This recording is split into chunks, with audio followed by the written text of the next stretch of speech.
Bueno, cuando él termine, pasáis por ahí en el orden del número que tenéis, os entregaremos la cuerda y las escobas para que hagáis vuestros escobones. Muy atentos, por favor, a la explicación que tenéis que hacerlo vosotros luego, ¿eh? Atentos que os lo va a explicar Jesús. Un mes o 2 meses antes de empezar los escobones, pues hay que ir al campo a buscar escobas, porque en el parque no las hay. Vale, hacemos un nudo así fuerte, ¿vale? Para que no se vaya. Y ahora, mirad, es muy fácil, ¿eh? Luego no me digáis que no sabéis hacer la lazada porque os la voy a enseñar a hacer, ¿vale?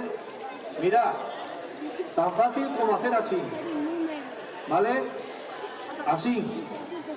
Y ahora meter esto por aquí y ya está hecha, mirad.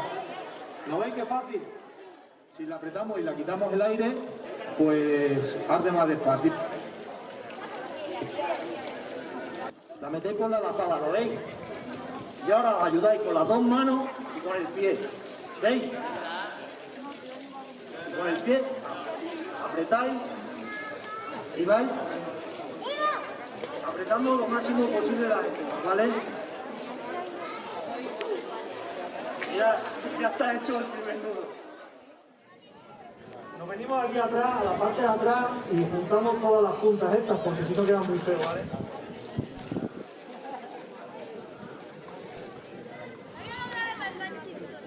El mismo proceso, como ha hecho antes. El mismo proceso. No habrá visto tanto niño callado. Metemos la cuerda por el nudo y ahora nos ayudamos con el pie. ¿Vale? Y está hecho el otro lado. Ahora se hace lo siguiente, para seguir haciendo el escobón más grande, se aprieta un poquito, pero no le terminéis de cerrar, para intentar empalmarle las escobas para arriba, para hacer más grande, ¿vale? Ahora se van poniendo las escobas, se va apartando y se va metiendo el tronco, que no se vea, dentro de las escobas, ¿vale? Mirad, se va dando la vuelta y se va haciendo más grande, más alto, más gordo. ¡Viva!